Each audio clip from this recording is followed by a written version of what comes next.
Hello friends, welcome to infinity academy. मी आहे मैत्री आणि या व्हिडिओत तुम्ही पाहणार आहात आपलं लास्ट चॅप्टर 20 नंबरचं chapter in the world of stars. या आधीचे सर्व चॅप्टर मी अपलोड केलेले आहेत आणि त्याच्या प्लेलिस्टची लिंक तुम्हाला डिस्क्रिप्शन बॉक्समध्ये दिली आहे.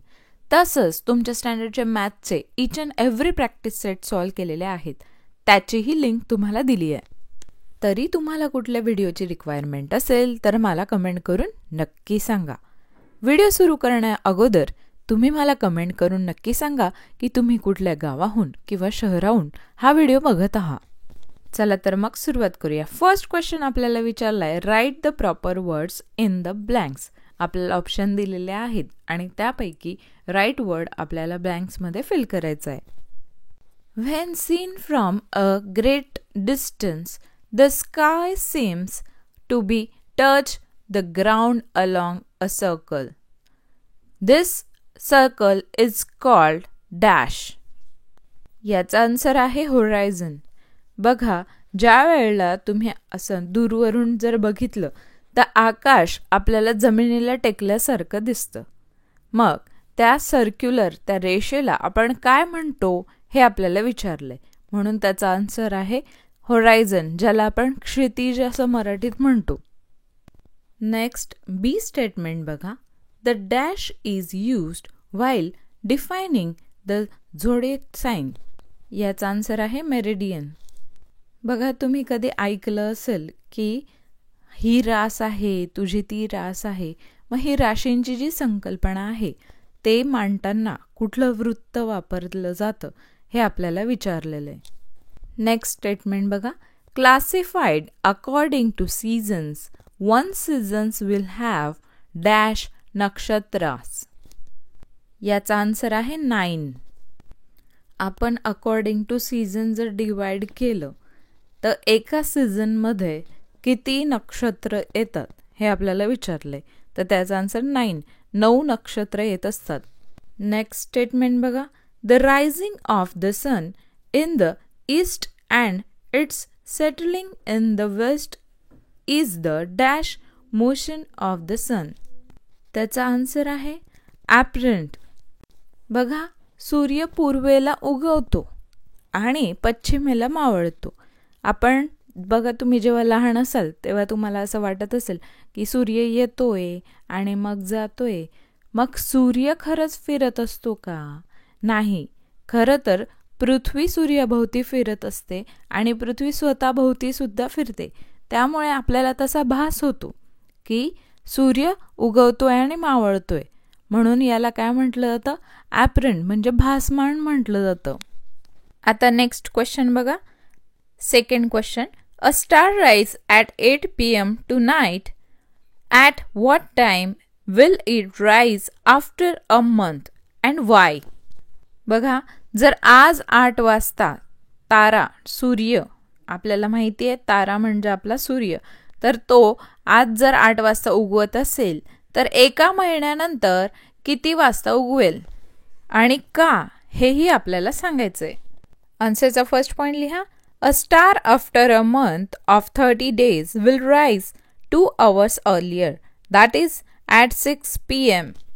बघा, जो तारा आहे तो 8 वाजता जर उगवत असेल तर एका महिन्यानंतर, आता त्यांनी महिना म्हटलाय पण किती दिवसाचा ते काही म्हटलं नव्हतं.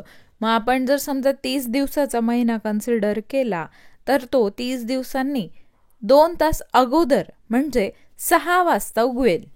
सेकंड पॉईंट लिहा. This is because a star rises and sets 4 minutes earlier every day. स्टारचा प्रत्येक वेळेस वेळ का बदलेल? कारण रोज ज्या वेळेला दिवस बदलतो त्यावेळेला 4 मिनिटं अगोदर उगवणं किंवा मावळणं होत असतं. मग एका महिन्यानंतर काय होईल? 2 तासाचा फरक पडेल. लास्ट पॉईंट लिहा. Hence in the span of 30 days it would rise 120 minutes earlier than before. बघा, त्यामुळे काय होईल? 30 दिवसांनंतर 120 मिनिटं अगोदर उगवेल. नेक्स्ट थर्ड क्वेश्चन बघा. What is meant by the sun enters in nakshatra? It is said that in the rainy season the sun enters the Mruga nakshatra. What does it means? बघा, आपल्याला विचारलंय नक्षत्र लागणे म्हणजे काय, आणि पावसाळ्यात मृग नक्षत्र लागते म्हणजे याचा अर्थ काय हे आपल्याला विचारलंय. आन्सरचा फर्स्ट पॉइंट लिहा. When we look at the sun we see not only the sun but also constellation behind the sun. बघा, जेव्हा आपण सूर्याकडे बघत असतो त्यावेळी आपल्याला फक्त सूर्य दिसत नाही तर त्याच्या पाठीमागचं नक्षत्र देखील दिसत असतं. सेकंड पॉइंट लिहा. The constellation cannot be seen in bright sunlight but it is indeed present behind the sun. बघा, जो सूर्याचा ब्राईट लाईट असतो त्यामुळे आपल्याला नक्षत्र दिसू शकत नाही, पण ॲक्च्युली ते तिकडे प्रेझेंट करतं.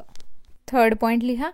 As the earth changes its position a different constellation or zodiac sign or rashi appears behind the sun. बघा, आपल्याला माहिती आहे अर्थची पोझिशन ही बदलत असते, चेंज होत असते, पृथ्वीची स्थिती बदलते. त्यामुळे काय होतं की सूर्याच्या पाठीमागे दिसणारे जे झोडिएक साइन आहे किंवा राशी आपण ज्याला म्हणतो ते सुद्धा आपल्याला वेगवेगळ्या प्रकारचे दिसतात. आन्सरचा नेक्स्ट पॉइंट बघा. This is what we express when we say that the sun enters a particular zodiac sign or rashi. बघा, सूर्य जो आहे पृथ्वीपासून वेगवेगळ्या पोझिशनने आपल्याला दिसतो, कारण पृथ्वी ही सूर्याभोवती फिरत असते.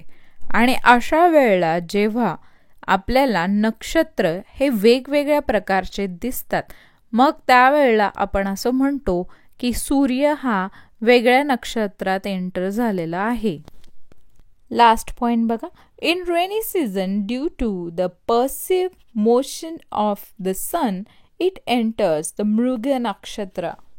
बघा, रेनी सीझनमध्ये म्हणजे पावसाळ्यामध्ये सूर्याची गती ही कळती गती असते, त्यामुळे तो मृग नक्षत्रामध्ये एंटर करतो.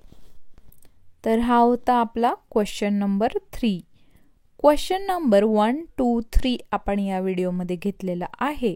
क्वेश्चन नंबर 4 आणि 5 आपण 20च्या पार्ट 2 मध्ये बघणार आहोत. मॅथ्सचे व्हिडिओ नक्की बघा. तरी तुम्हाला कुठल्या व्हिडिओची रिक्वायरमेंट असेल तर मला कमेंट करून नक्की सांगा. व्हिडिओ तुमच्या फ्रेंड्ससोबत नक्की शेअर करा आणि आपल्या अदर चॅनल्सला देखील सबस्क्राईब करा. तुम्हाला कुठल्या एज्युकेशनल व्हिडिओची रिक्वायरमेंट असेल तर मला कमेंट करून नक्की सांगा. थँक्यू.